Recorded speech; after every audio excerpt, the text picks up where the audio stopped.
নমস্কার, আমি আশালতা। আজকে আমি আপনাদের নিরামিষ শাকের রেসিপি, চাল কুমড়ো শাকের রেসিপি। গরমের সময় পেট ঠান্ডা থাকবে আর খেতেও খুবই সুস্বাদু। তো চলুন দেখে নেওয়া যাক এই রেসিপিটা কীভাবে বানাতে হবে।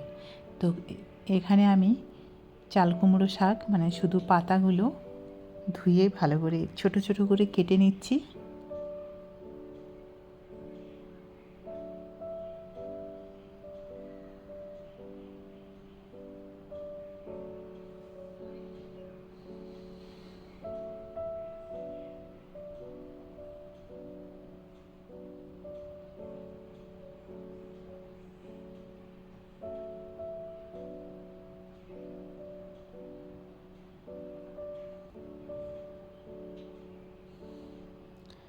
এবারে এর মধ্যে দিয়ে দেবো আলু, দিয়ে দেবো 3টে আলু মিডিয়াম সাইজের।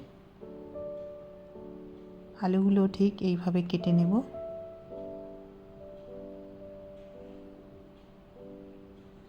ডুমো ডুমো করে কেটে নিলাম।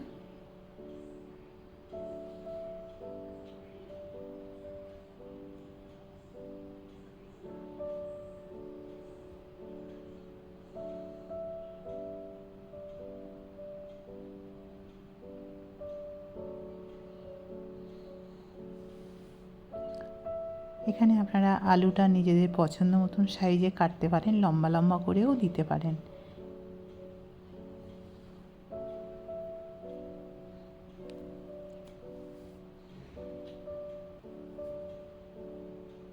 আলুগুলো কাটা হয়ে গেছে। এবারে এগুলো এক সাইডে রেখে দিচ্ছি। দিয়ে কিছু কাঁচা লঙ্কা নেব, কাঁচা লঙ্কাটাও কেটে নেব।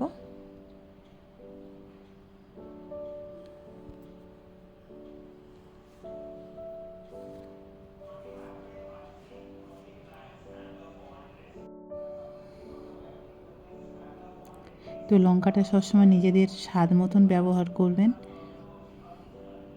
আর এই শাকের রেসিপিতে লঙ্কাটা একটু কম হলে ভালোই লাগে। গরমের সময় বিশেষ করে বেশি লঙ্কা খেলে গরমও যেমন লাগে তেমন পেটও জ্বালা করে। তো এখানে আমি জল গরম করে নিয়েছি, তার মধ্যে দিয়ে দিচ্ছি আলু,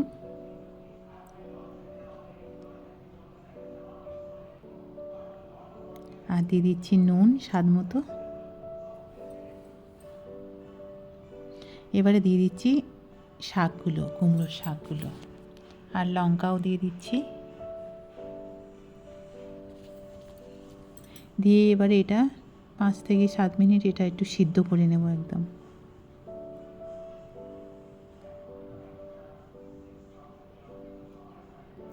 তো এগুলো সিদ্ধ হয়ে গেছে।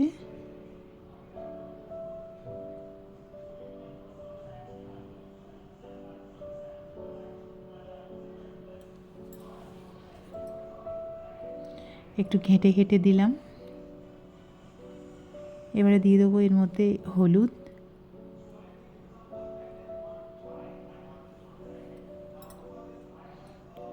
আর বিশেষ মশলা লাগবে না। এবার এটা নামিয়ে নেব।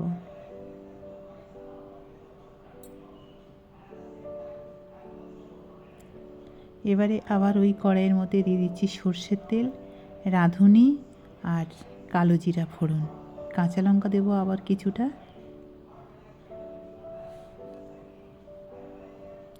এবারে এই সিদ্ধ করে রাখা শাক আর আলুটা দিয়ে দেবো।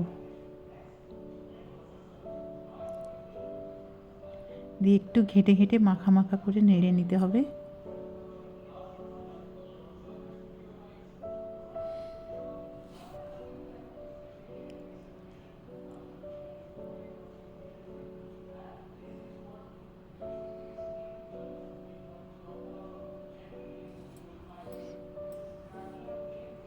তো এটা খুব সুন্দর মাখা মাখা হয়ে গেছে। এবারে দিয়ে দিচ্ছি অল্প একটু চিনি আর একটু আটা দিয়ে দিচ্ছি, গমের আটা।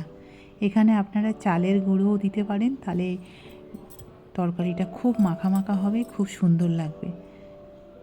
ময়দা এখানে দিলে হবে না, কিন্তু এখানে গমের আটা দিতে হবে, না তো চালের গুঁড়ো। তো সবসময় চালের গুঁড়োটা হাতের কাছে থাকে না, আটাটা বেশিরভাগ সময় থেকে যায়। তো সেই জন্যে গমের আটাটা আপনারা ব্যবহার করতে পারেন। ব্যাস, আরও 2-3 মিনিট ফুটিয়ে নিয়ে নামিয়ে নিলে হয়ে গেল। খুব সহজ রান্না, আর এটা গরম গরম ভাতের সাথে অসাধারণ খেতে লাগবে।